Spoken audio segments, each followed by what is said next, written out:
Hi everyone. There has been an ownership change in the Western Hockey League. The league's longest-serving franchise, the Saskatoon Blades, were sold to Mike Priestner of Edmonton. Priestner is a former junior goalie himself and a current owner of Go Auto, an Edmonton-based automotive company which owns over 30 dealerships in Western Canada. Priestner tried to purchase the Kamloops Blazers back in 2007, by the way. The deal is figured to be around the $9 million mark between Priestner and Jack Brodsky. The Brodsky family had owned the team since 1976. It's mixed emotions. Obviously, it's exciting to invite any new owner into the league and have that approved. At the same time, the Brodsky family have been longtime owners of the Saskatoon Blade franchise, 37 years, and they've made a major contribution to this league. But we welcome in a new owner who certainly has the business acumen to make that franchise very successful in the future. Now, there was another bid, albeit late, made by a group led by former Blades players Kelly Chase and Rhett Warner, but the Priestner bid was first in line and ultimately considered to be the best bid. The Medicine Tigers have sent 5 players back to their respective home clubs as training camp rolls on. Forwards Mason Shaw, Caleb Fantillo, Mark Rassel, Ryan Jevon, and defenseman Marshall Skapsky were re-signed today. Meantime, former Tiger Cam Lanigan will suit up for the Detroit Red Wings at the National Hockey League Prospects Tournament in Michigan later this week. All right, so who's going to start at quarterback for the Calgary Stampeders in the Labor Day rematch up in Edmonton Friday night? Kevin Glenn was injured on Monday and had to leave the game, the 37-34 victory for Calgary. He was replaced by Bo Levi Mitchell, who seemed to struggle a bit at the beginning, but was then able to get his game together.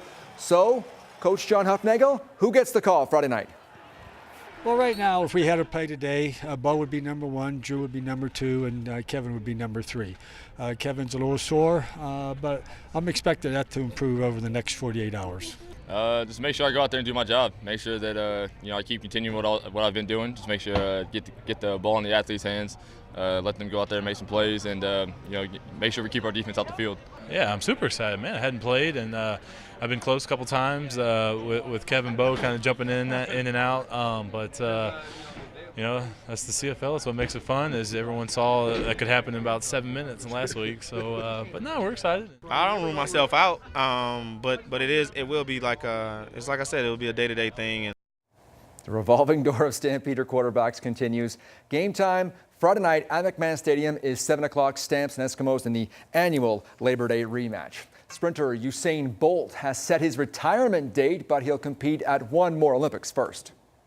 Usain Bolt sprints by. Bolt won 3 gold medals this summer at the World Championships in Moscow. He says he plans to win more gold medals at the 2016 Olympic Games in Rio de Janeiro. The sprinter also says he plans to set another world record in the 200 meters next year. He says Rio will be a good time to retire on top. A judge has ordered Lance Armstrong to answer questions about his drug use under oath. The disgraced cyclist is being sued for fraud by an insurance company that paid him $3 million in performance bonuses. The company is trying to prove a years-long conspiracy and cover-up by Armstrong and his inner circle while he used performance-enhancing drugs. Armstrong will have to answer questions about his ex-wife as well, who witnesses say knew about his drug use. This is just one of several lawsuits pending against him, Jackie. Will it ever end for poor Lance? Poor Lance. Poor Lance.